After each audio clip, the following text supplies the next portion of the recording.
प्रिय विद्यार्थियों, गायत्री कॉलेज सांचौर की ऑनलाइन क्लासेस में आपका स्वागत है। आज हम BSc BEd part first inorganic chemistry के अंदर next topic application of Born Haber cycle इस पर डिस्कस करेंगे।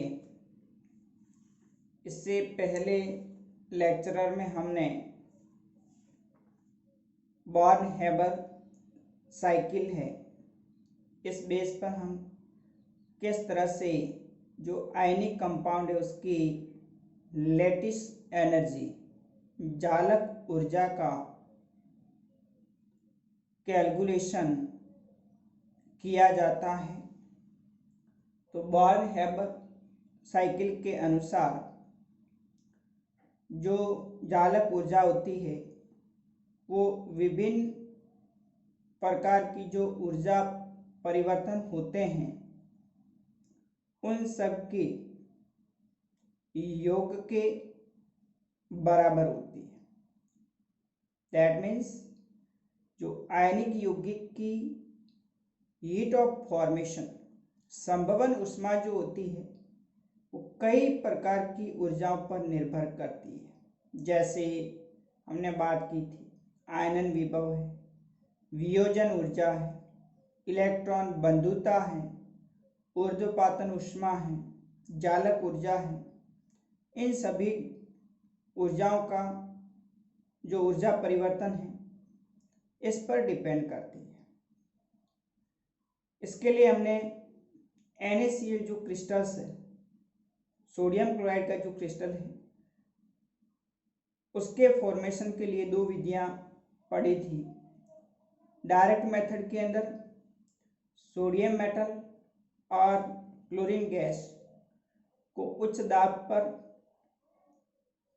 अभिक्रिया द्वारा NaCl बनता है और उसमें से कुछ उष्मा बाहर निकलती है जिसको हम संभवन उष्मा हीट ऑफ फॉर्मेशन कहा जाता है।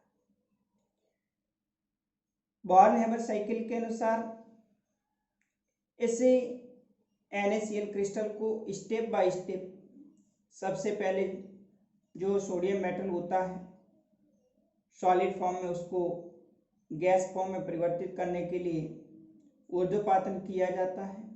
तो इसके लिए जो आवश्यक उष्मा होती है उसको हम सब्लिमेशन ऊर्ध्वपातन उष्मा कहते हैं। उसके बाद में फिर उसको धनायन में परिवर्तित किया जाता है। इसके लिए जो आवश्यक उष्मा होती है उसको हम आयनिक पोटेंशियल आयनन विभव कहा जाता है। उसके बाद में जो Cl2 मॉलिक्यूल होता है उसका डिसोसिएशन किया जाता है और उसके बाद फिर क्लोरीन परमाणु को ऋणायन में परिवर्तित करते हैं। तो इसके लिए इसके लिए जो मुक्त ऊर्जा होती है उसको हम इलेक्ट्रॉन बंधुता इलेक्ट्रॉन एफिनिटी कहा जाता है।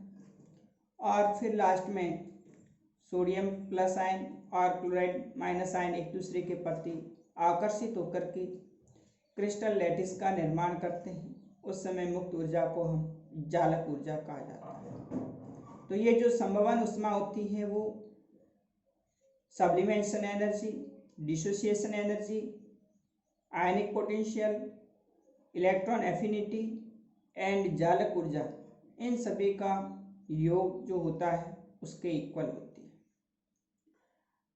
आज हम जो बॉर्न-हेबर साइकिल है उसका क्या एप्लीकेशन है, ये इसका कहाँ का अनुप्रयोग किया जाता है। तो देखिए, इसमें सबसे पहले जो नॉन मेटल है अधातु जो होते हैं उसकी इलेक्ट्रॉन एफिनिटी ज्ञात करने के लिए, इलेक्ट्रॉन बंधुता ज्ञात करने के लिए यदि हमें आयनिक क्रिस्टल के अंदर कुछ वैल्यू दे रखी होती है तो उसके आधार पर बॉर्न-हेबर साइकिल के आधार पर हम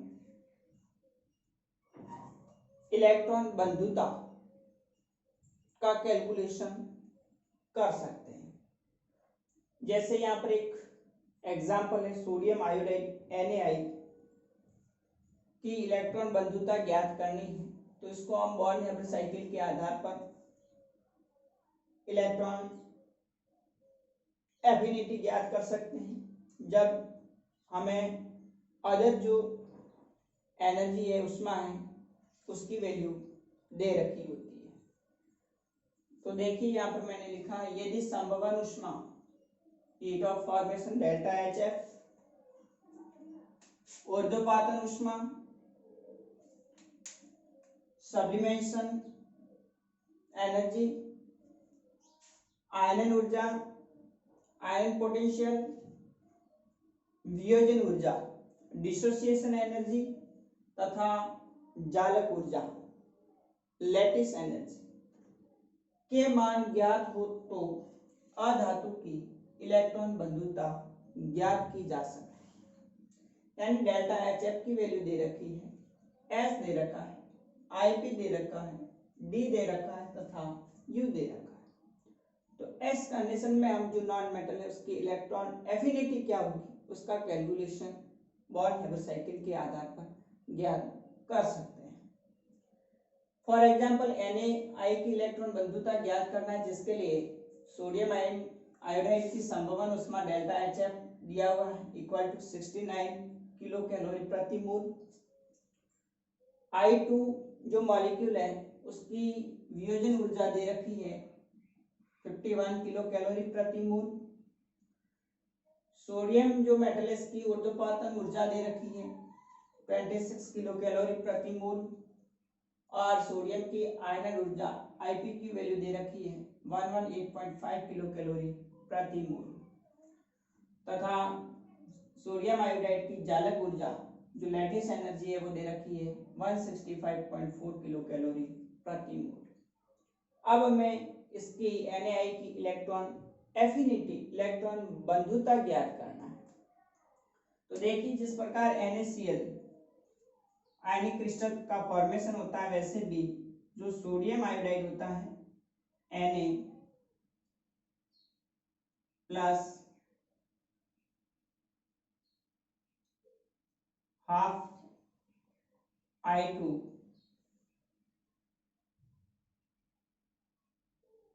से NaI का फॉर्मेशन होता है। अब देखिए हम बॉर्न-हेबर साइकिल से बात करें तो सबसे पहले क्या करते हैं, जो सोडियम सॉलिड फॉर्म के अंदर होता है मेटल, तो इसको पहले गैसियस अवस्था में परिवर्तित करने के लिए सब्लिमेशन एनर्जी, तो ये गैस फॉर्म में आ जाएगा। उसके बाद में फिर सोडियम से सोडियम प्लस Na प्लस बनाने के लिए क्या करते हैं, हम एक इलेक्ट्रॉन इसमें से मुक्त करते हैं। तो इलेक्ट्रॉन मुक्त करने के लिए आवश्यक जो ऊर्जा होती है उसको हम IP कहा जाता है, जिससे वो Na से Na प्लस आयन में चेंज हो जाए। अब यहाँ पर जो I2 होता है इसकी डिसोसिएशन एनर्जी है, ये मॉलिक्यूल के रूप में है, हमें एटम के रूप में चाहिए, तो इसका डिसोसिएशन करेंगे D/2 से I प्राप्त हो जाएगा। अब इस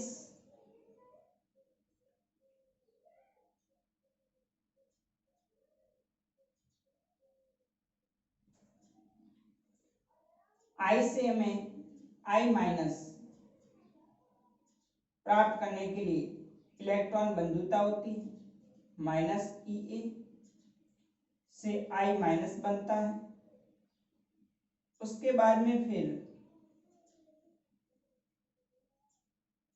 सोडियम प्लस और I माइनस के आकर्षण से NaI क्रिस्टल का निर्माण। तो इस प्रकार से बॉर्न-हेबर साइकिल के अनुसार जो माइनस डेल्टा HF संभवन उष्मा है वो क्या हो जाएगी, sublimation energy plus IP plus D/2 minus EA minus EU। ये हमारे पास में आ गया बॉर्न हैबल साइकिल के अनुसार जो विभिन्न प्रकार की ऊष्मा है वो डेल्टा एच समवन ऊष्मा के बराबर होता है। अब यहाँ पर हमें माइनस डेल्टा एच एफ यानी समवन ऊष्मा का मान दे रखा है। सब्लिमेशन जो एनर्जी है उसकी वैल्यू दे रखी है। आयनिक पोटेंशियल आयनन विभव दे रखा है। डिसोसिएशन एनर्जी दे रखी है। इलेक्ट्रॉन एफिनिटी इसकी वैल्यू हमें ज्ञात करनी है और जालक ऊर्जा का मान दे रखा है। तो यहाँ पर देखिए आप electron affinity EA equal to क्या हो जाएगा, sublimation energy plus ionic potential आयनन विभव plus half D dissociation energy हो जाएगी minus U plus delta H है। अब यहाँ पर इलेक्ट्रॉन एफिनिटी ज्ञात करनी है तो यहाँ पर सब्लिमेशन एनर्जी की वैल्यू दे रखी है 26 किलो कैलोरी प्रति मोल प्लस आयनिक पोटेंशियल आयनन विभव दे रखा है। आयनन विभव या आयनन ऊर्जा 118.5 किलो कैलोरी प्रति मोल। यहाँ पर जो डिसोसिएशन एनर्जी दे रखी है वो I2 मॉलिक्यूल की 51 दे रखी है। हमें इसको I2 से हाफ I यानी आयोडीन जो परमाणु के रूप में चाहिए डिसोसिएशन, तो इसके लिए इसको हम यहाँ पर पूरा D की वैल्यू दे रखी है, हमें D/2 चाहिए तो इसको 51/2 से 1/2 इंटू 51 यानी इसको 2 से डिवाइड कर देंगे ताकि हमें सिर्फ एक आयोडीन जो परमाणु है उसकी डिसोसिएशन एनर्जी प्राप्त हो जाएगी। उसके बाद में फिर U जालक ऊर्जा लेटिस जो एनर्जी है 165.4 किलो कैलोरी प्रति मोल प्लस संभवन ऊष्मा डेल्टा F 69 किलो कैलोरी प्रति मोल। अब हम जब इसको कैलकुलेशन करते हैं तो इलेक्ट्रॉन एफिनिटी 73.6 किलो कैलोरी प्रति मोल प्राप्त होता है। तो इस प्रकार से हम बॉर्न हैबर साइकिल के आधार पर अगर हमें कोई भी एक वैल्यू ज्ञात करनी है, बाकी सारी वैल्यू दे रखी है, तो हम इजीली बॉर्न हैबर साइकिल के आधार पर उस ऊष्मा या ऊर्जा है जो उसका मान ज्ञात किया जा सकता है। अब देखिए नेक्स्ट दूसरी एप्लीकेशन है इसके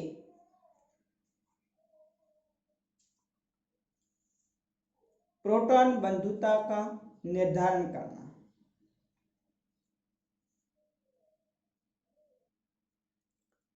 नेक्स्ट दूसरी एप्लीकेशन है प्रोटॉन एफिनिटी। प्रोटॉन एफिनिटी ज्ञात करना। देखिए प्रोटॉन एफिनिटी डिटरमाइन करने के लिए पहले क्या होता है, प्रोटॉन एफिनिटी जब एक मोल जो गैसीय ऋणायन होता है या फिर मॉलिक्यूल होता है वो एक मोल प्रोटॉन से संयुक्त होता है। कोई भी गैसीय ऋणायन है या फिर मॉलिक्यूल है वो 1 मोल प्रोटॉन से संयुक्त होता है तो उदासीन अणु या आयन का निर्माण होता है। इस प्रक्रिया में जो ऊर्जा मुक्त होती है उसको हम प्रोटॉन बंधुता प्रोटॉन एफिनिटी कहा जाता है। देखिए यहाँ पर H परमाणु है और एक हैलोजन परमाणु है। ये H परमाणु हैलोजन के साथ में संयुक्त होता है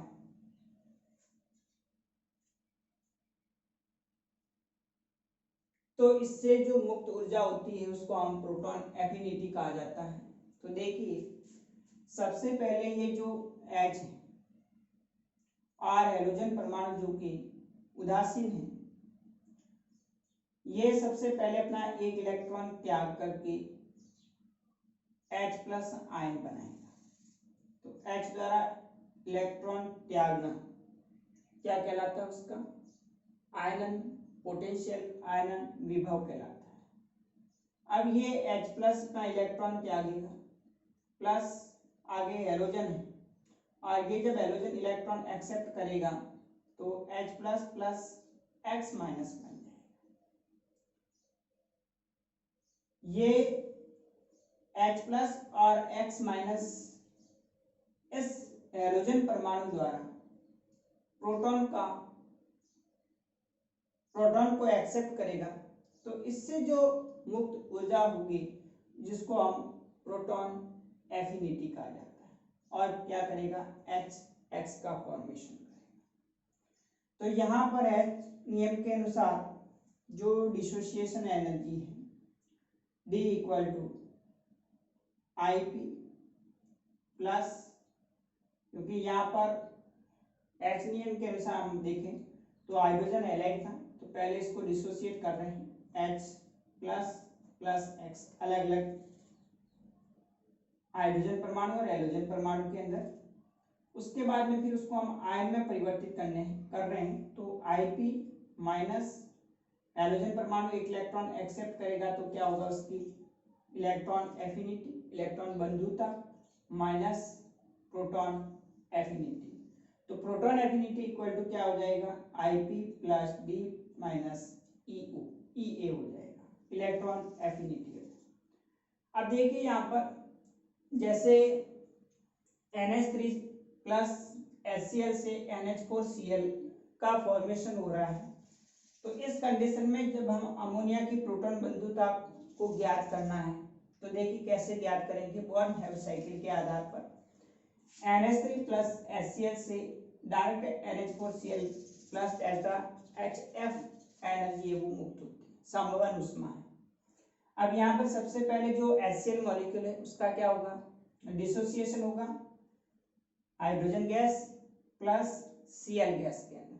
पहले उसको डिसोसिएट करेंगे, जैसे यहाँ पर हमने HX जो था हाइड्रोजन हैलाइड उसका डिसोसिएशन किया था एक H प्लस X के अंदर, तो यहाँ पर भी HCl का डिसोसिएशन होगा H प्लस प्लस Cl के अंदर। फिर ये H जो हाइड्रोजन गैस फॉर्म के अंदर है एटम, वो एक इलेक्ट्रॉन त्याग कर इलेक्ट्रॉन जो आयनन पोटेंशियल है, आयनन जो एनर्जी है IE, तो एक इलेक्ट्रॉन त्याग करके क्या बनाएगा, H प्लस आयन बना देगा। और यहाँ पर जो Cl है वो एक इलेक्ट्रॉन ग्रहण करके इलेक्ट्रॉन एफिनिटी से Cl माइनस हो जाएगा। अब इस H प्लस का NH3 द्वारा जो NH3 मॉलिक्यूल है, ये NH3 इस प्रोटॉन को एक्सेप्ट करके क्या बनाता है, अमोनियम आयन बनाता है, NH4 प्लस बनाता है।